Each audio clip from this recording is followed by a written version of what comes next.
آج کل نا وہ جتنے زیادہ سلسلہ پھیل رہا ہے، جتنے زیادہ پیر مرید ہو رہے ہیں، اتنے زیادہ وہ نیٹ پہ ایکٹیو ہو رہے ہیں، ویڈیو آ رہی ہیں، تو اس میں کئی اعتراض والی بھی آ جاتی ہیں، وجد والی بھی. تو وہ نئے جو پیر آ رہے ہیں، مرید ہیں نا، اس کے بارے میں آپ کیا کہتے ہیں؟ یہ تو ظاہر سی بات ہے کہ ایک چیز ہے، کسی کو پتہ نہیں ہے، آپ ان کو دکھاؤ گے، اس نے زندگی میں نہیں دیکھا، اس کو عجیب لگے گا.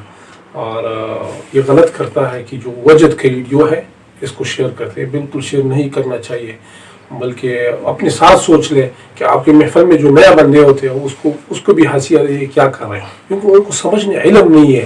ایک بندے کو ایک چیز کا علم ہو تو وہ عمل کرے گا تو اس کے لیے فائدہ ہے. اگر ان کے لیے علم نہیں ہے اور وہ عمل کرے گا، ہنسے گا، تو اس کے لیے بے ادبی ہے، بلکہ گناہ کی زمرے میں آ جاتے ہیں. تو اس پہ یہ بندہ جو یہ وجد کی ویڈیو شیئر کرتا ہے، اس پہ یہ گناہ گار ہو جاتے ہیں، کیونکہ اور لوگوں کو یہ پتہ نہیں ہے. آپ پہلے ان کو قرآن اور حدیث سے ثابت کرو، دلائل دے دو، پھر اس کے مطابق آپ جو ہے نا آگے وجد کا ویڈیو شیئر کرو، کوئی مسئلہ ہی نہیں ہے. کیونکہ بندے کے سمجھ میں بات آ جاتا ہے اور ان کو پتہ ہی نہیں ہے. آپ ڈائریکٹ صرف وجد والی ویڈیو شیئر کرتے ہو برائے انعام یا یوز کے لیے یا لائک کے لیے. یہ اچھی بات نہیں ہے، غلط بات ہے. اچھا، وہ دیکھنے میں آیا کہ وہ ڈول ڈمکا کے ساتھ وہ وجد کو ایسے بنا دیتے ہیں کہ جیسے وجد لگتا ہے کہ رقص ہو رہا ہے، صحیح، تو وہ بڑا فنی سا بن جاتا ہے. ہاں بالکل بالکل، یہی بات ہے نا، یہی بات ہے کہ دیکھو وہ اللہ کی ذکر کو الٹا شیطانی چیز کے ساتھ لگاتے ہیں. بندہ اس میں کفر میں جاتے ہیں، کفر اسلام کا خطرہ ہوتا ہے، اسلام سے نکل جاتے ہیں. تو یہ ہمارے جو اپنے بھائی کوئی وجد کی ویڈیو شیئر کرتے ہیں ان کو احتیاط کرنا چاہیے کہ آپ کی وجہ سے کوئی اور بندہ گناہ گار ہو رہا ہے. آپ اپنا وجد کرو، ذکر کرو، جو مرضی کرو، مسجد میں کرو، اللہ کے ساتھ آپ کا راز و نیاز ہے، بندے کے ساتھ تھوڑی ہے کہ آپ بندوں کو دکھا رہے ہیں. آپ نے دکھانا ہو تقریر دکھاؤ، قرآن کا تلاوت دکھاؤ، نعت شریف دکھاؤ، منقبت دکھاؤ، کوئی اور مسائل شیئر کرو، لیکن اولیاء اللہ کا اقوال شیئر کرو. وجد کی کیا ضرورت ہے؟ وجد تو اپنے حال ہے، وہ کیفیت اللہ رب العزت کی طرف سے آپ کو ملتا ہے. الہی طلب میں پڑھنے کی توفیق دے، دل مرتضیٰ حضرت صدیق دے. یہ تو بس لوگ دعا مانگتے ہیں لیکن کسی کو ملتا نہیں ہے.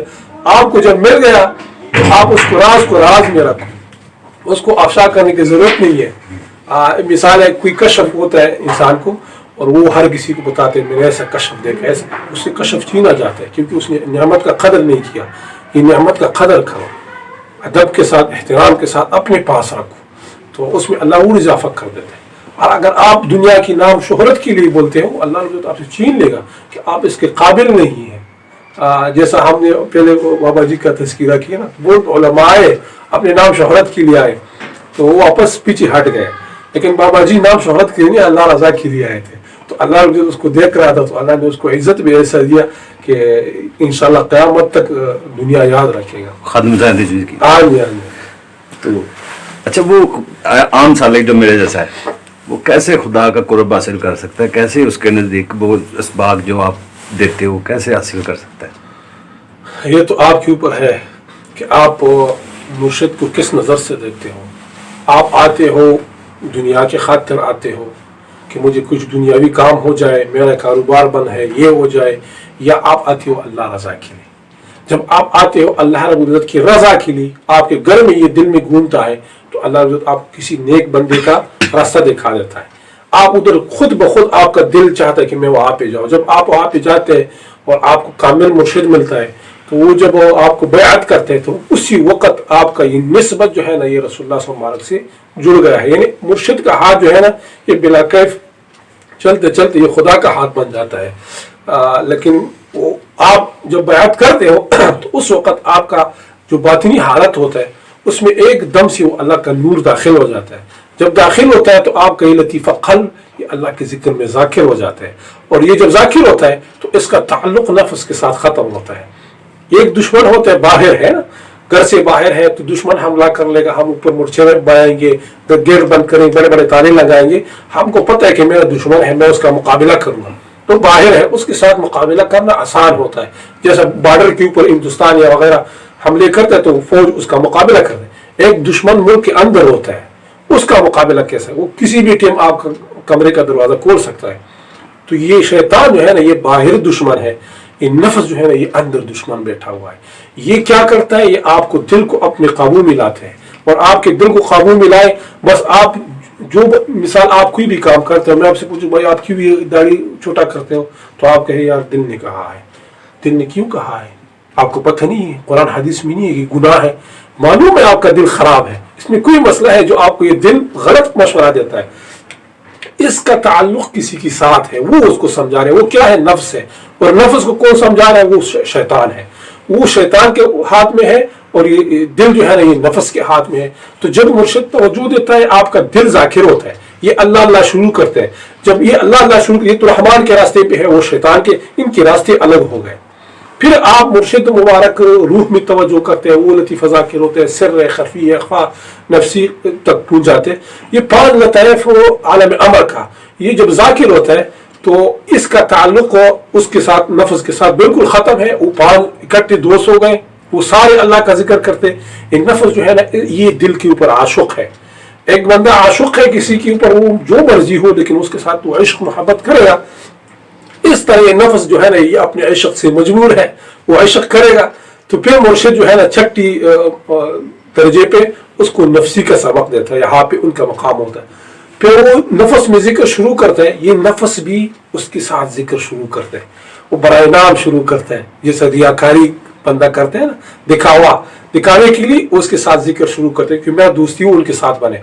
फिर ये जिक्र करते करते अल्लाह के जिक्र का असर उस पर पड़ जाते हैं कि अल्लाह के रजा पे राजी हो जाते हैं।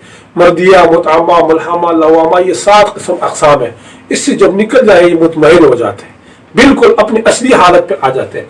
यानी मतलब है जो चीज़ किसी काम के लिए बना है वो काम ना दे तो बेकार है, और अगर उस काम उसी तरह दे तो वो कामयाब है। जिस तरह हम इबादत के लिए पैदा, हम इबादत नहीं करें, हम नाकाम हैं। वजह क्या है? हमको इस नफ्स ने गुमराह करवाया है, और नफ्स को कौन वसवसे डालते? शैतान डालते हैं। तो इस पर काबू लाना हमारे बस के काम नहीं है। अगर होता तो क्यों 5 टाइम नमाज नहीं पढ़ते, क्यों दाढ़ी नहीं रखते, कोई नेक अमल क्यों नहीं करते? वजह यह है कि हमारा दिल खराब है, ये पुर्जा खराब है। बस ये पुर्जा ठीक होने का देर है, ये ठीक होता है तो खुद ही अल्लाह का क़ुर्ब हासिल हो जाता है। फिर मनाजिल होता है, वलायत सग़रा, वलायत कुबरा, मलउन अला कमालात नबुव्वत है, ये मक़ामात है। ये फिर आस्ता आस्ता अल्लाह नबुव्वत बंदे को दे देता है, वो अपने इबादत और ज़िक्र के मुताबिक। तो फिर अल्लाह का क़ुर्ब हासिल होता है, और हासिल करते करते फिर उसका नाम जो है ना दुनिया में अल्लाह नबुव्वत आयान कर देता है। ये मिसाल मुबारक से रहमतुल्लाह है, हमको आपको किसने कहा कि यहाँ पे बुजुर्ग है, आपके दिल में किसने डाल दिया है? ये अल्लाह रब्बुल इज़्ज़त को जो बंदा पसंद आता है, वो फरिश्तों में जिब्राइल अलैहिस्सलाम को फरमाते हैं कि जाओ फरिश्तों में ऐलान करवाओ कि फलाना शख्स फलाना शहर में और फलाना गांव में फलाना इलाके में फलान कमरे में जो बंदा है ये मुझे पसंद आया है, इससे मैं मोहब्बत करता हूँ। तो ये अल्लाह का फजल होता है। फिर वो जिब्राइल अलैहिस्सलाम तमाम फरिश्तों को ऐलान करते हैं, वो फरिश्ते उनके हक़ में दुआ करते हैं, वो उसके दुआ में वो तासीर होती है कि वो ज़मीन पे आ जाते हैं।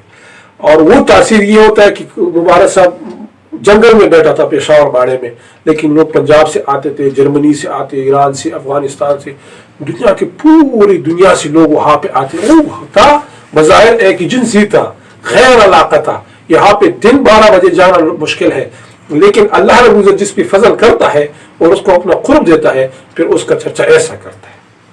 लेकिन वो तक़वा परहेज़गारी उसके लिए शर्त है, शरीयत की पाबंदी ज़रूरी है। अगर इस शरीयत की पाबंदी ना हो तो फिर कुछ भी जो है ना नहीं हो सकता है। तो अल्लाह रब्बुल इज़्ज़त अपना क़ुर्ब देता है, लेकिन आपके ऊपर है। हर काम है, हमने अमल हमने करना है। कुरान हदीस में हर चीज़ लिखा हुआ है, लेकिन हम करते नहीं हैं। अगर करेंगे, अमल करेंगे तो हमारे लिए फ़ायदा है। और इस तरह ये तसव्वुफ़ का भी है, मुर्शिद तवज्जो करता है, आपके लताइफ ज़ाकिर होता है। फिर आगे आपका सिर्फ इतना काम है कि आपने मुर्शिद के पास आना है। जब आप आओगे तो आपके लिए फ़ायदा, आओगे नहीं तो आपके लिए क्या फ़ायदा रहेगा? मिसाल है, पौधे को पानी दोगे तो वो सब्ज़ रहेगा, पानी नहीं दोगे तो वो कैसा सूख सड़ जाते, ख़त्म हो जाते। इस तरह लताइफ भी होता है, ये ज़िक्र होता है। ये फिर मुर्शिद जो है ना वो आपको नफीस बात तक पहुँचा देता है। फिर नफीस बात आप करते रहोगे नहीं, आपकी लताइफ को जो है ना खुराक मिलता रहेगा। अगर आप मुर्शिद को किस पास पहले हफ्ते में आते थे, फिर महीने बाद आ जाए, तो फिर भी वो नफीस बात करते करते आपकी लताइफ को खुराक मिलता है। लेकिन मुजद्दिद रहमतुल्लाह फरमाते हैं कि 40 दिन के अंदर आपको एक बार मुर्शिद के पास जाना लाजिमी है। अगर आप नहीं जाओगे तो आपके ऊपर جو ہے نا شیطان واپس مسلط ہو جائے گا. تو رابطہ اس کے لیے شرط ضروری ہے. آپ رابطہ رکھو گے تو آپ کے لیے فائدہ، رابطہ نہیں رکھو گے تو پھر کام خراب ہو جاتے ہیں.